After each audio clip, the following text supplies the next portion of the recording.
How does a case stay unsolved for over 20 years, claiming 6 lives, leaving a town haunted, and baffling every investigator who touched it? Until one FBI agent dared to take it on, and Special Agent Marcus Reynolds, FBI. For over a decade, I've handled some of the toughest cases in this country, but nothing prepared me for the Coldwater Murders. This is a case that remained frozen in mystery, a string of tragedies that spanned over 3 years in a small town in Pennsylvania, a place where everyone knew each other, and yet no one knew the truth. It all began in the winter of 1998. 6 people, ordinary citizens, were found dead under circumstances so bizarre, local law enforcement called it unsolvable. There were no eyewitnesses, no forced entry, no apparent motive. Each scene had a chilling signature, a single black feather placed next to the victims. No one knew why. The first victim was Eleanor Hastings, a 42-year-old librarian. She was discovered at her home, sitting at her dining table, perfectly poised, eyes open, a single black feather on her plate. No struggle. No signs of forced entry. It was as if someone had simply appeared, committed the act, and vanished. The second, Michael Turner, a local mechanic, was found in his garage, same pose, same feather. And so it went. 4 more victims, each in a different part of town, each with that same inexplicable signature. The town's fear grew. Rumors ran wild. Cult involvement, supernatural forces, even revenge from a long-forgotten crime. Yet no one had any concrete leads. When I inherited this case in 2021, most of the files were gathering dust. The original agents had long retired or moved on, frustrated by dead ends. But as I read the reports, something clicked in my mind.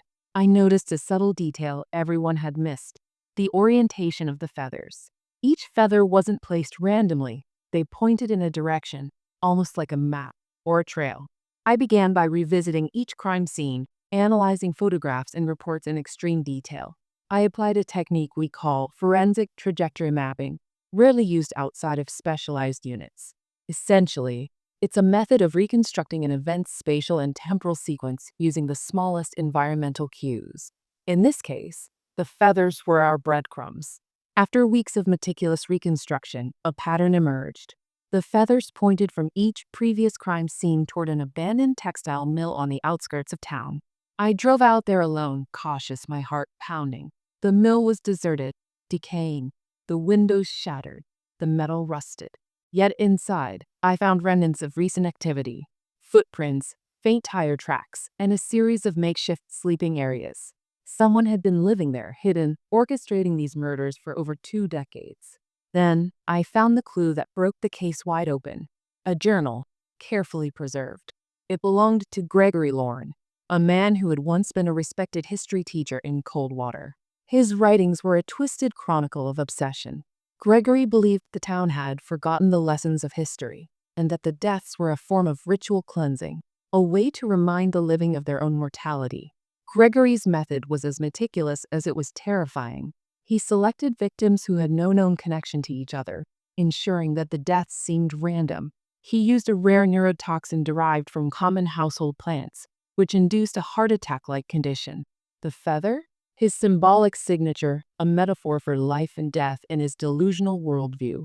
With this evidence, I coordinated with local law enforcement to track Gregory down. His movements had been subtle but traceable through digital footprints, credit card usage, online research on forensic countermeasures, even purchasing rare books on toxins. When we finally found him at a cabin deep in the Allegheny forests, he was preparing for another attack. Arresting him was tense, dangerous, but ultimately successful. During interrogation, Gregory revealed the chilling reasoning behind his crimes. The town forgot history, and history must be remembered, he said. He viewed his victims not as people, but as symbols in a story only he understood. It was the kind of rationale that doesn't make sense to ordinary minds, but it explained the randomness, the precision, and the decades-long gap in solving the case. What made this case solvable wasn't just technology or luck. It was noticing the details everyone overlooked. The feathers, the pattern, the journal, all small clues that, when connected, exposed the mind of a killer who had hidden in plain sight. Now, the Coldwater Murders are officially closed. 6 families finally have answers, and a town once paralyzed by fear can begin to heal.